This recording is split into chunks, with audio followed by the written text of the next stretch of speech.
Mi prometido me dio un acuerdo prenupcial para firmar, nada más por si acaso. Leí la letra chiquita. Había una cláusula que decía que, en caso de infidelidad, el infiel pagaba $1,000. Mi prometido millonario me puso enfrente ese acuerdo la semana antes de la boda. 200 páginas de protección legal para su fortuna de $10 millones. Subrayó la cláusula 14 con una sonrisita de lado. Penalización por infidelidad, $1,000 por cada caso comprobado. Day. Él creía que estaba siendo generoso. $1,000 eran cambio para él. Podía engañarme 100 veces y casi ni sentir el golpe en la cuenta. Yo sonreí dulcecita y le dije que necesitaba que mi abogada lo revisara. Él puso los ojos en blanco, pero aceptó. Mi abogada era mi compañera de cuarto de la universidad. Se especializaba en derecho familiar. Leyó el acuerdo completo y encontró justo lo que yo esperaba. Vacíos legales. Agregamos la cláusula 15. La enterramos bien al fondo, en la sección de protección de bienes, con lenguaje legal, hecho para parecer relleno aburrido, de esos párrafos que nadie lee. En caso de que las penalizaciones acumuladas bajo la cláusula 14 superen los $49,999, las disposiciones de protección de bienes de este acuerdo quedarán anuladas por incumplimiento material de la buena fe de la parte infractora. Él no la leyó. Su abogado le pasó los ojos por encima y no la vio. Estaban demasiado confiados, demasiado arrogantes, demasiado seguros de que yo era nada más una niña ingenua, agradecida de casarse con dinero. Firmé el acuerdo. Nos casamos y él empezó a engañarme de inmediato. No me sorprendió. Yo había hecho mi tarea antes de aceptar su propuesta. 3 exnovias me lo advirtieron. 2 exempleadas suyas me confirmaron el patrón. Era un infiel de toda la vida que creía que el dinero lo hacía intocable. Hice el papel de esposa tonta a la perfección. Fingí no darme cuenta de las llegadas tarde, de las llamadas misteriosas, de las manchas de labial que ni siquiera se molestaba en esconder. Pero yo no estaba ignorando nada.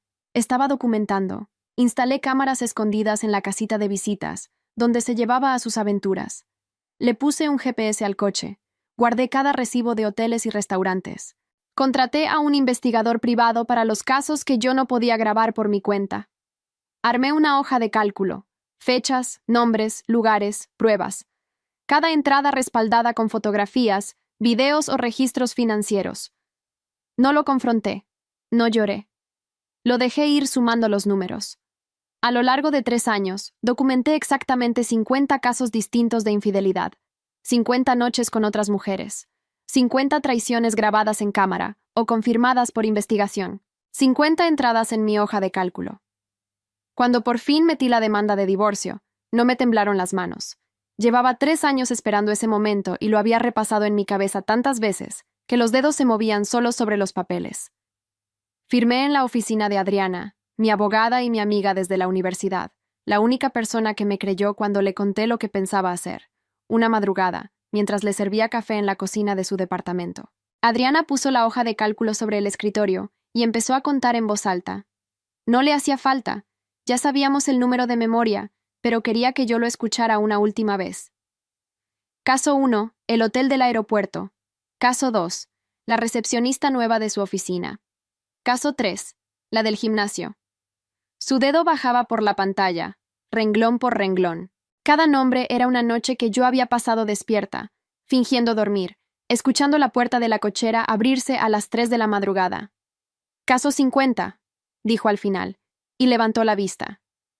50 casos comprobados. 50 por $1,000. 50,000. 50,000, repetí. El tope de la cláusula 15 son 49,999. Cerró la carpeta despacio, como quien acomoda la última pieza. Lo pasaste por $1, Camila. Por un solo caso de más.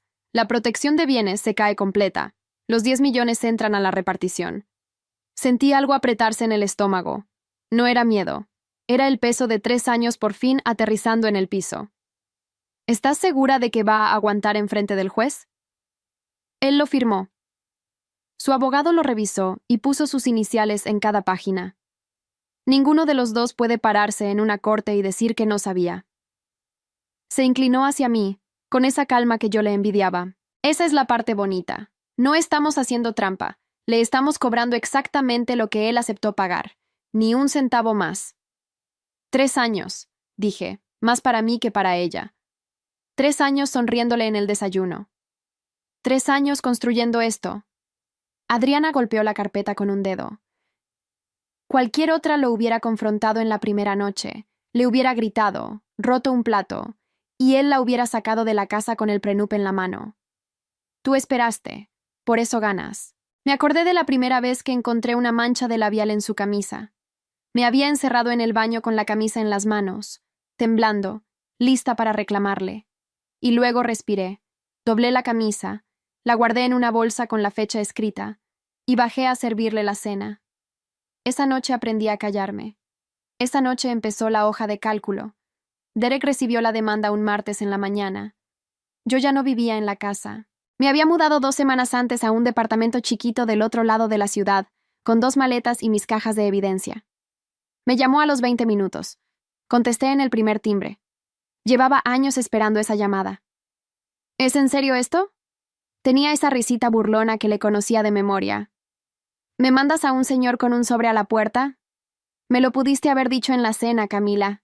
¡Qué teatrito! Está todo en el documento, Derek. Sí, ya lo hojeé. 50 casos. Casi podía verlo dibujando las comillas en el aire con esos dedos llenos de anillos. Mira, ni voy a discutir. Es una ridiculez. Te firmo el cheque de los 50,000 hoy mismo y cada quien por su lado. Es más, te lo redondeo a 60 por las molestias. Cómprate algo bonito. Cerré los ojos. $60,000. Para él era el precio de un reloj de los que coleccionaba en la caja fuerte. Estaba tan seguro de estarme haciendo un favor que ni siquiera se molestó en bajar el tono con el que siempre me habló, como si yo fuera una empleada lenta. Habla con tu abogado antes de firmar nada, le dije. No necesito a mi abogado para extenderte un cheque, mi amor. Habla con él. Hice una pausa larga, saboreándola. Y dile que lea la cláusula 15. Completa, esta vez. Del otro lado hubo un silencio. Corto. Después soltó otra risa, pero ya no le salió igual de fácil. ¿Cuál cláusula 15? Colgué. Me quedé mirando el teléfono en mi mano, esperando sentir rabia, o tristeza, o algo de lo que había sentido durante 3 años. No sentí nada de eso. Solo el cuerpo ligero, como cuando por fin sueltas algo pesado que cargaste demasiado tiempo. Esa noche Adriana me escribió. El abogado de Derek había pedido una reunión urgente para el jueves. Ya la leyeron, decía el mensaje. Bienvenida a la parte divertida. Apagué la luz del departamento nuevo. No había mármol, ni la cocina enorme que él presumía con las visitas, ni el closet del tamaño de una recámara. Solo un colchón en el piso y mis cajas todavía cerradas. Pero esa fue la primera noche en 3 años que dormí sin revisar cámaras, sin escuchar la cochera, sin contar noches que no eran mías. Faltaban 2 días para que Derek entendiera de verdad lo que había firmado con esa sonrisita de lado. Yo llevaba 3 años esperando ver su cara cuando lo hiciera. La reunión del jueves fue en una sala de juntas en el piso 12, neutral. Ni la oficina de Adriana, ni la del abogado de Derek. Llegué 15 minutos antes. Quería estar sentada cuando él entrara, no esperándolo de pie. Adriana acomodó 3 carpetas frente a mí y no dijo nada. Sabía que yo necesitaba el silencio. Derek entró a las 10 en punto con su abogado, el licenciado Hodges, un señor de traje gris y colonia cara. Derek traía el saco abierto y esa manera de caminar como si el piso le perteneciera. Me sonrió igual que cuando me pedía que le sirviera otro trago frente a sus invitados. Camila, dijo jalando la silla, te ves bien, el divorcio te sienta. No le contesté. Adriana sí. Licenciado Hodges, gracias por venir. Vamos directo al punto. Mi clienta presentó la demanda de divorcio invocando la cláusula 14 del acuerdo prenupcial. 50 casos comprobados de infidelidad. $50,000 en penalizaciones. Hodges abrió su folder con la calma de quien ya hizo esto 1000 veces y deslizó una hoja por la mesa. Mi cliente está dispuesto a pagar la penalización de inmediato. De hecho, ofrece $60,000 para cerrar el asunto hoy mismo y evitar gastos legales innecesarios para ambas partes. Levantó la vista hacia mí, con una sonrisita. Señora, con todo respeto, redactamos ese contrato precisamente para situaciones como esta. La cláusula 14 existe para que estos temas se resuelvan rápido y en privado. Derek se recargó en la silla y cruzó los brazos. Es lo más justo, Camila. $1000 por cada. Lo que sea. Tú aceptaste eso. Lo firmaste. Soltó una risa por la nariz. No sé qué esperabas. ¿Quedarte con la mitad de todo por unas fotos en un hotel? Sentí el calor subirme por el cuello. 3 años de tragarme ese mismo tono, el de explicarme todo como a una niña. Apreté las manos debajo de la mesa. No de miedo, de ganas. Adriana ni se inmutó. Estamos de acuerdo en que mi clienta firmó el contrato, dijo. En que lo firmó con conocimiento pleno. En que cada penalización está documentada y es indiscutible. 50 casos. ¿Su cliente confirma que acepta los 50? Hodges miró a Derek. Derek hizo un gesto con la mano fastidiado. Sí, lo que sea. 50, 60, lo que digan los papeles. Pago y ya. Que conste, dijo Adriana y anotó algo. El señor acepta las 50 penalizaciones bajo la cláusula 14. $50,000. Por mí está perfecto, dijo Hodges ya guardando su pluma. Entonces, si preparan el finiquito. Una cosa más. Adriana abrió la segunda carpeta. Despacio. Sacó una sola hoja y la giró hacia ellos. La cláusula 15. Hodges bajó la mirada al papel. Lo leyó. Lo volvió a leer. Vi el momento exacto en que su cara cambió, cuando el color se le fue de las mejillas como si alguien le hubiera jalado un tapón. ¿Qué es esto?, dijo, pero ya con otra voz. Está en el mismo acuerdo que su cliente firmó y que usted revisó. Página 187. Sección de protección de bienes. Adriana hablaba sin subir el tono, sin disfrutarlo por fuera. En caso de que las penalizaciones acumuladas bajo la cláusula 14 superen los $49,999, las disposiciones de protección de bienes de este acuerdo quedarán anuladas por incumplimiento material de la buena fe de la parte infractora. Silencio. Derek miraba a Hodges. Hodges miraba la hoja. 50,000 supera 49,999, siguió Adriana. Por $1.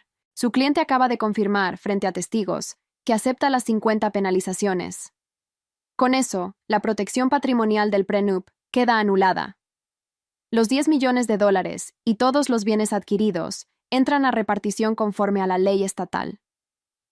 Derek se rió. Fuerte, pero le salió tembloroso. Esto es una broma, Hodges. Diles que es una broma. Hodges no dijo nada.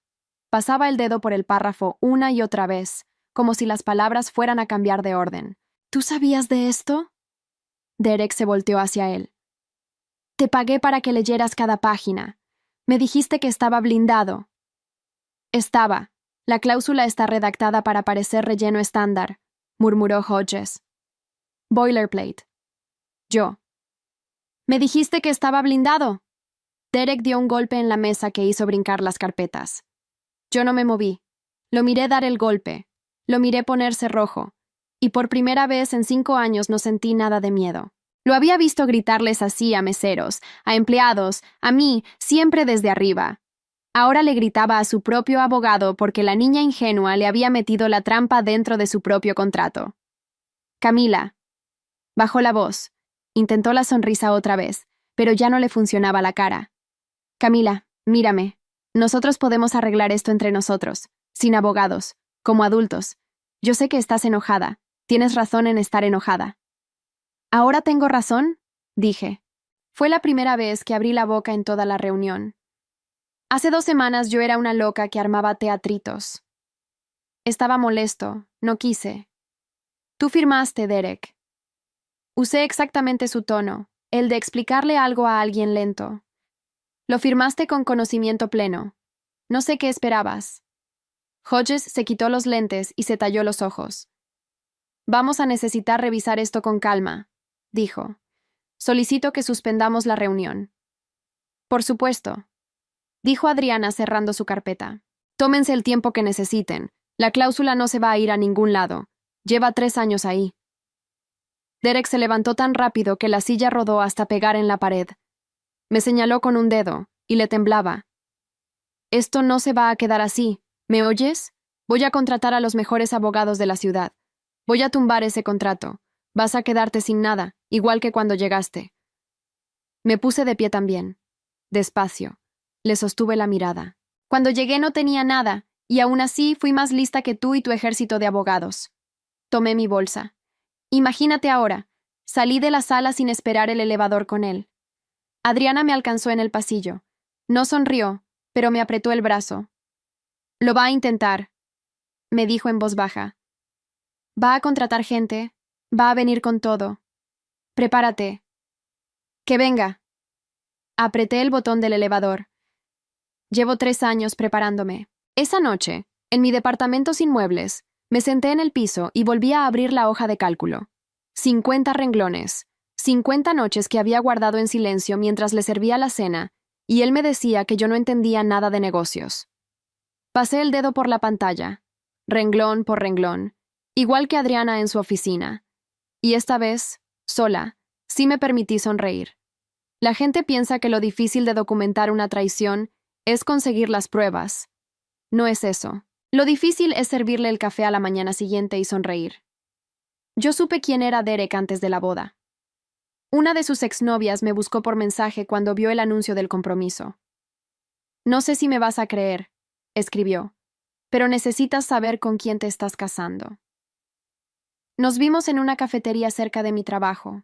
Me contó 2 años de mentiras, de amantes, de cómo él la convencía de que estaba loca cada vez que ella encontraba algo.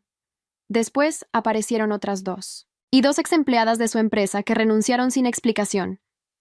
Cualquier mujer con sentido común se habría ido.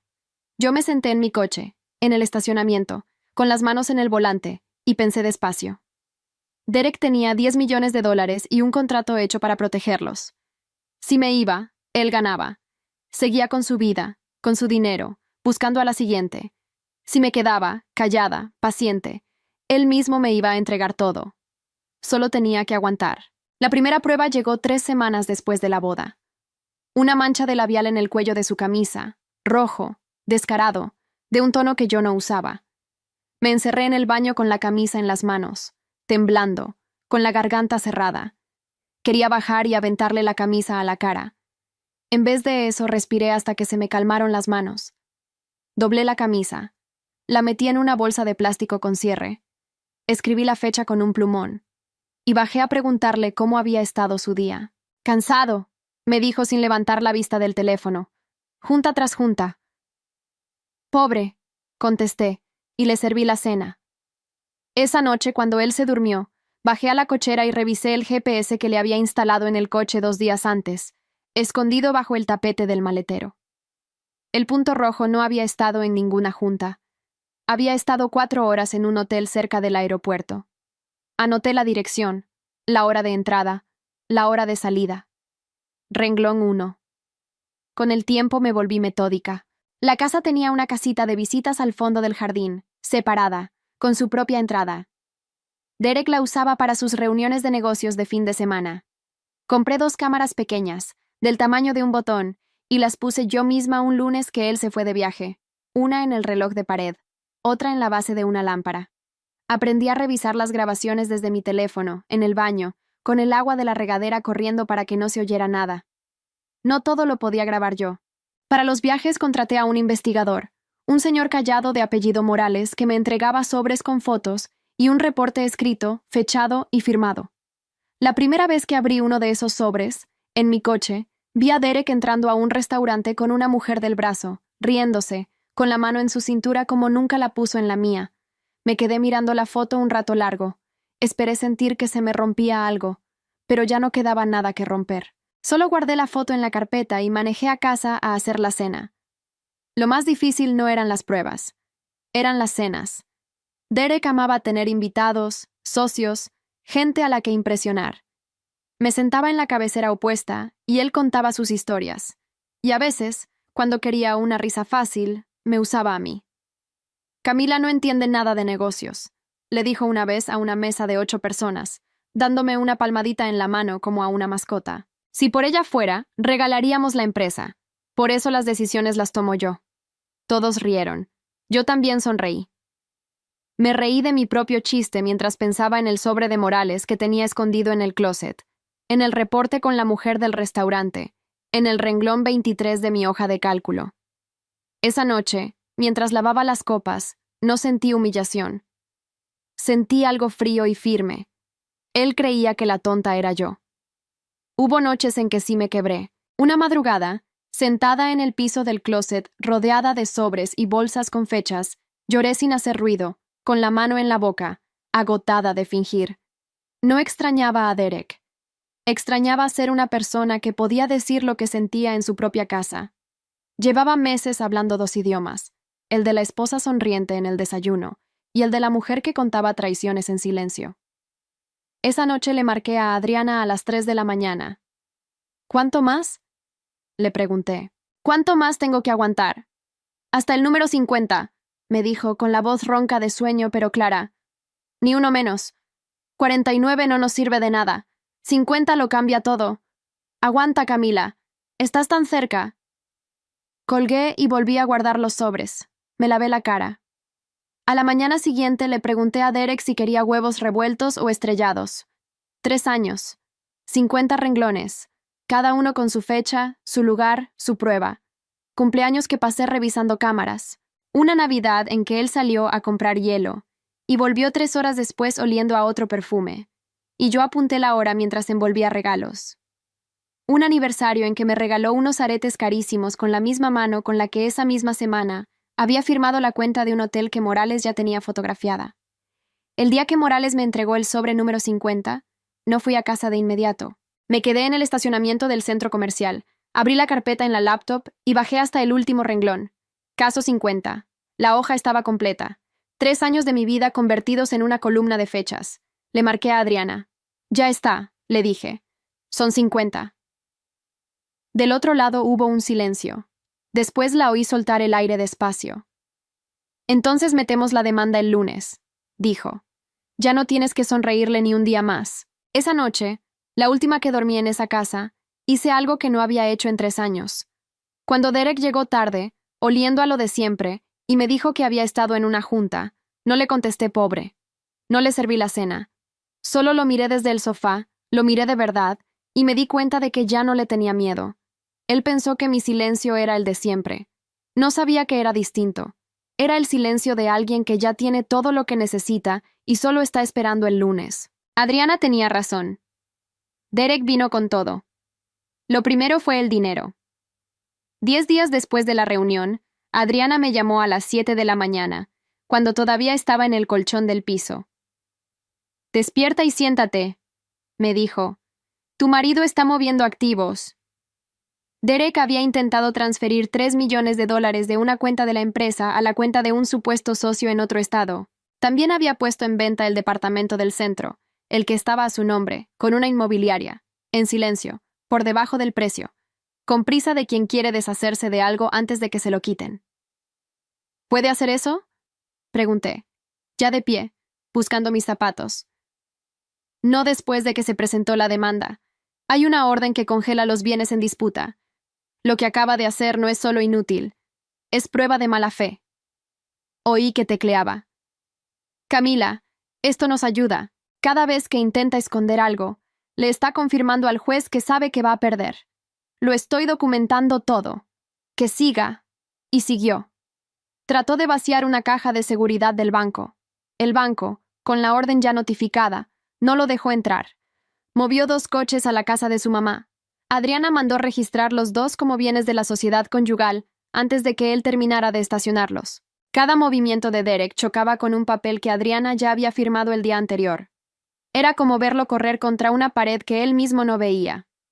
Cuando entendió que no podía esconder el dinero, cambió de táctica. Empezó a venir por mí.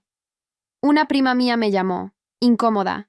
Derek le había escrito, y a otros conocidos contando una historia, que yo era una interesada, una mujer que se había casado con él por el dinero y que ahora inventaba cosas para robarle su fortuna. Que él era la víctima, que yo lo había manipulado desde el principio. Le dije que se equivocaba, me contó mi prima, pero quería que supieras lo que anda diciendo. Después llegó algo peor. Adriana recibió un escrito de los nuevos abogados de Derek, porque sí, había despedido a Hodges y contratado a un despacho caro con 3 apellidos en el nombre. El escrito decía que las pruebas de infidelidad eran inválidas porque yo las había obtenido ilegalmente, invadiendo su privacidad con cámaras y rastreadores. Pedían que se desechara toda la evidencia. Sin las 50 pruebas, no había cláusula 15. Sin cláusula 15, él se quedaba con todo. Esa fue la única noche en todo el proceso en que de verdad sentí miedo. Me senté con Adriana en su oficina hasta tarde, con café frío y las cajas de evidencia abiertas en el piso. ¿Es cierto?, le pregunté. ¿Pueden tirar todo porque puse cámaras? Adriana no me mintió. Nunca lo hacía. Es su mejor jugada, dijo. Y en otro caso, podría funcionarles. Se quitó los lentes. Pero nosotras pensamos en esto hace 3 años. ¿Te acuerdas? Por eso las cámaras estaban en la casita de visitas, una propiedad de la sociedad conyugal, no en un espacio privado de él. Por eso el GPS estaba en un coche que también es mío ante la ley. Por eso, para todo lo que era terreno dudoso, usamos a Morales, un investigador con licencia, cuyos reportes son legales y admisibles. No grabamos nada que no pudiéramos defender. Cada prueba tiene su origen limpio. Sentí que algo se me destrababa en el pecho. Entonces tenían un plan para esto también. Tú tenías un plan para esto también. Yo nada más lo escribí bonito. Volvió a ponerse los lentes. Voy a contestarles punto por punto. Cuando terminen de leer mi respuesta, van a saber que no tienen por dónde. Y un abogado bueno, cuando sabe que no tiene por dónde, le dice a su cliente que negocie. La respuesta de Adriana tenía 40 páginas. Yo la leí 2 veces. Desmontaba cada argumento con la ubicación exacta de cada cámara, el título de propiedad de la casita, la copia de la licencia de Morales, la jurisprudencia. No había una sola frase de más. Cuando la mandó, me dijo que ahora venía la parte más difícil para mí, esperar y no contestarle nada a Derek, porque Derek también vino por mí directamente. Me esperó un día afuera de mi trabajo, recargado en su coche, con el saco abierto y la misma sonrisa, como si los últimos años no hubieran pasado. Camila, mírate, te ves cansada. Dio un paso hacia mí. Esto te está consumiendo, a ti y a mí. ¿Para qué? Podemos parar ahora mismo. Te doy 500,000, hoy, en una cuenta, y firmamos algo civilizado. $500,000, Camila. Tú nunca en tu vida vas a ver ese dinero junto. 3 años antes, esa cifra me habría temblado en las piernas. Lo miré y vi a un hombre haciendo cuentas, calculando cuánto le costaba menos perder. Habla con mi abogada, le dije, y caminé hacia mi coche. Estás cometiendo un error, me gritó en el estacionamiento, y oí cómo se le rompía la voz. Nadie te va a creer. Soy yo contra ti, y yo tengo con qué pelear. No volteé. Me subí al coche, cerré la puerta, y solo entonces dejé salir el aire. Las manos me temblaban sobre el volante, igual que el día que decidí quedarme. Pero esta vez no era duda. Era adrenalina.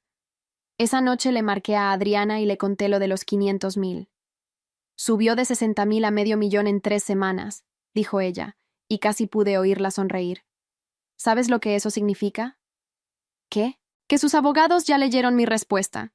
Y que él ya sabe que va a perder los 10 millones. Por eso te ofrece medio. Está intentando salvar lo que pueda antes de que un juez decida por él. Hizo una pausa. No aceptes nada, Camila. Vamos a la audiencia. Deja que sea el juez quien lea la cláusula 15 en voz alta. La audiencia fue un martes a las 9 de la mañana. Me puse un traje sastre gris que me había comprado con mi propio dinero, el primero en años que no eligió Derek ni pagó Derek. Adriana me vio llegar y asintió una sola vez, como diciendo, es hoy. Derek estaba del otro lado de la sala con sus 3 abogados de apellidos caros. Se veía distinto, más delgado, ojeroso, con el saco un poco grande. Cuando entré, buscó mis ojos. Yo miré al frente. El juez era un hombre mayor, de lentes finos y voz pausada, de los que no levantan la vista del expediente más de lo necesario. Había leído todo. Eso se notó desde la primera pregunta. Tengo frente a mí un acuerdo prenupcial firmado por ambas partes, dijo, y una demanda que invoca 2 cláusulas, la 14 y la 15. Licenciado, su cliente, ¿reconoce su firma en este documento? El abogado principal de Derek, un señor de cabello plateado llamado Whitfield, se puso de pie. La reconoce, señoría, pero impugnamos la validez de las pruebas presentadas y la aplicación de la cláusula 15, que consideramos abusiva y... A la cláusula 15 llegaremos, lo cortó el juez. Primero las pruebas. La parte demandada alega que la evidencia se obtuvo de forma ilegal. He revisado los argumentos de ambas partes. Sentí que dejaba de respirar. Adriana, a mi lado, no se movió ni un milímetro. La evidencia por video proviene de cámaras instaladas en una propiedad de la sociedad conyugal, a la cual la demandante tenía pleno derecho de acceso, leyó el juez. El rastreo se realizó sobre un vehículo igualmente perteneciente a la sociedad conyugal, y los reportes restantes fueron elaborados por un investigador privado con licencia vigente, lo cual los hace admisibles. No encuentro fundamento para desechar la evidencia. Se admite en su totalidad. Whitfield intentó hablar. El juez levantó la mano. 50 instancias documentadas de infidelidad, continuó. La cláusula 14 establece una penalización de $1,000 por cada una. $50,000. ¿La parte demandada disputa el número de instancias? Señoría, el número en sí no es lo que... empezó Whitfield. ¿Lo disputa o no? Whitfield miró sus papeles. Miró a Derek. Derek tenía la mandíbula apretada. No disputamos el número, señoría. Entonces el monto acumulado de penalizaciones es de $50,000. El juez pasó una hoja.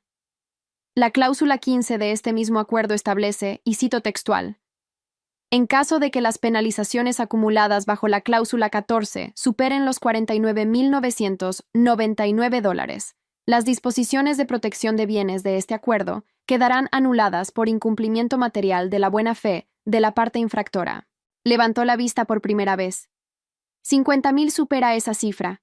La cláusula es clara, está redactada en el mismo documento y fue firmada por ambas partes con asistencia legal. ¡Es una trampa! La voz de Derek estalló en la sala antes de que sus abogados pudieran detenerlo. Ella lo planeó todo. Metió esa cláusula sabiendo que... Señor, dijo el juez, sin alzar la voz, una cláusula que usted firmó, que su abogado de entonces revisó e inicializó página por página. Si la planeó o no, es irrelevante. Lo que importa es que usted la aceptó. Siéntese, por favor. Whitfield jaló a Derek de la manga. Derek se sentó, rojo, con el pecho subiendo y bajando. Este tribunal determina que las disposiciones de protección de bienes del acuerdo prenupcial quedan anuladas, dijo el juez. En consecuencia, los bienes adquiridos y la fortuna en disputa entran a repartición conforme a la ley estatal. Procederemos a la fase de división de bienes. Lo oí, pero tardé un segundo en sentirlo. 3 años en una sola frase de un señor con lentes finos.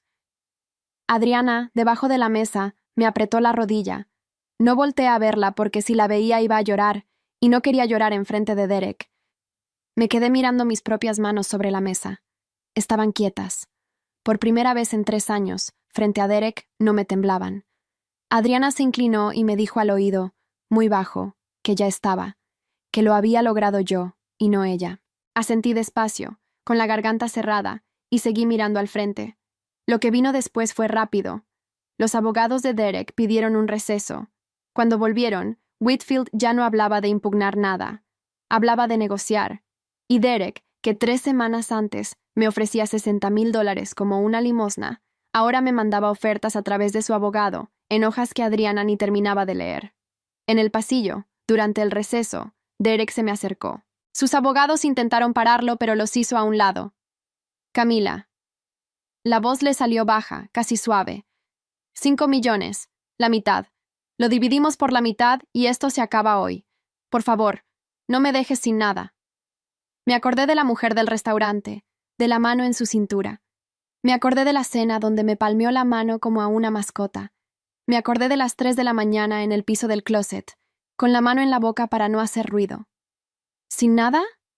Dije. Yo viví 3 años con nada, Derek, durmiendo al lado de un hombre que me mentía y me hacía creer que la lenta era yo. Tú vas a estar bien, vas a quedarte con tu mitad y vas a seguir siendo rico. Di un paso hacia la sala. Pero no voy a aceptar tu oferta. Vamos a dejar que el juez decida. Y el juez ya leyó la cláusula 15. Lo dejé ahí, en el pasillo, con la boca abierta y los 3 abogados detrás de él. Entré a la sala con Adriana. Me senté derecha. Y por primera vez en mucho tiempo, no estaba esperando nada. Solo estaba lista. No acepté la oferta de los 5 millones. Adriana me lo había explicado. Aceptar un acuerdo en el pasillo era dejarle a Derek el control de la última palabra. Si dejábamos que el juez dividiera, la ley repartía lo que la ley decía, no lo que él quisiera ceder para sentirse generoso una última vez. La división tomó 2 meses más. 2 meses de auditorías, de avalúos, de abogados contando coches, cuentas, propiedades, las acciones de la empresa. Derek peleó cada cifra. Escondió lo que pudo, y cada cosa que escondía la encontraban, porque Adriana había puesto a un contador a revisar 10 años de movimientos. Al final, el juez firmó. La fortuna se dividió conforme a la ley del Estado. Yo salí de ese matrimonio con una cantidad que 3 años antes no me habría cabido en la imaginación.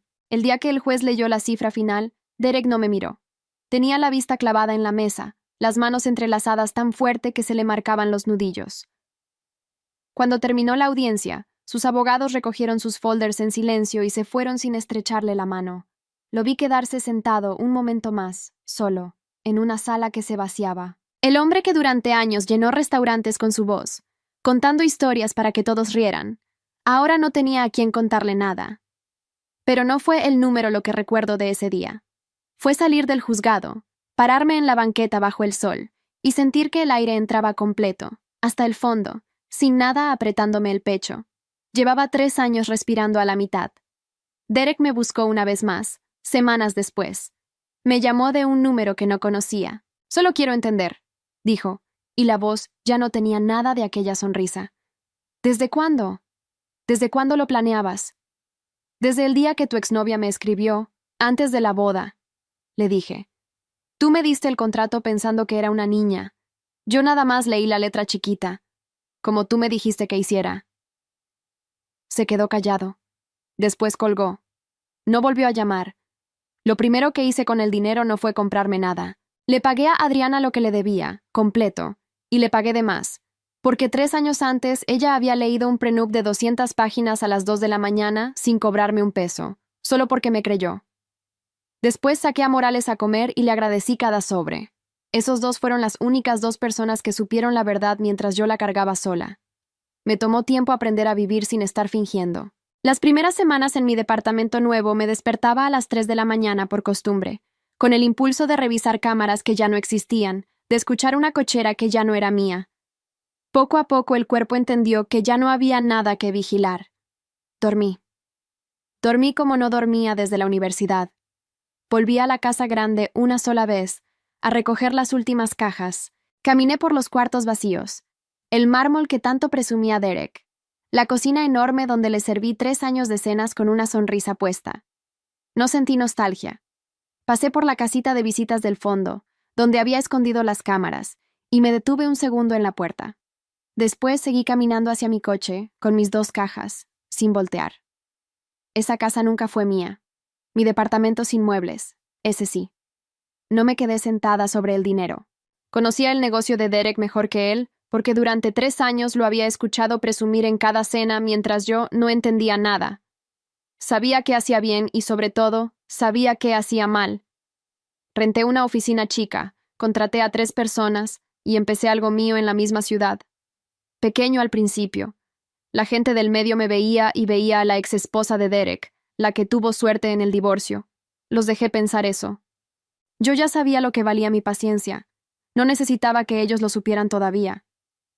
El primer contrato grande lo firmé 8 meses después, con un cliente que Derek había perdido por prepotente. El señor me contó en la junta que había trabajado con mi exmarido y que nunca volvería a hacerlo. «Usted sí escucha», me dijo, casi sorprendido, como si escuchar fuera un truco raro. Esa noche le llamé a Adriana y le leí el monto del contrato en voz alta. Las 2 nos quedamos calladas un momento. 3 años de sobres con fechas, y al final un silencio distinto. El silencio bueno, el que se siente cuando algo por fin sale bien. Adriana se rió cuando le conté. «Le ganaste la fortuna y ahora le vas a ganar el negocio», dijo. «Eres insoportable». «Aprendí de un buen maestro», contesté. Él me enseñó exactamente lo que no se debe hacer. Mi mamá, que durante años me había dicho que tuviera cuidado de no perder a un hombre así de proveedor, me llamó cuando supo del resultado. Quería disculparse, a su manera, por todas las veces que me dijo que aguantara. La dejé hablar. Le dije que la quería. Pero no le conté los detalles, ni le pedí su aprobación. Esa necesidad, la de que alguien me dijera que había hecho bien, se me había quedado en el piso de aquel closet, entre los sobres con fechas. Ya no la cargaba. A veces pienso en la mujer que se sentó en aquel estacionamiento, con las manos en el volante, decidiendo si irse o quedarse. Todos le habrían dicho que se fuera, que se cortara las pérdidas, que ningún hombre vale eso. Y tenían razón. Ningún hombre lo vale. Pero yo no me quedé por él. Me quedé por mí, por la mujer que iba a ser 3 años después. Le debo todo a esa paciencia que parecía debilidad.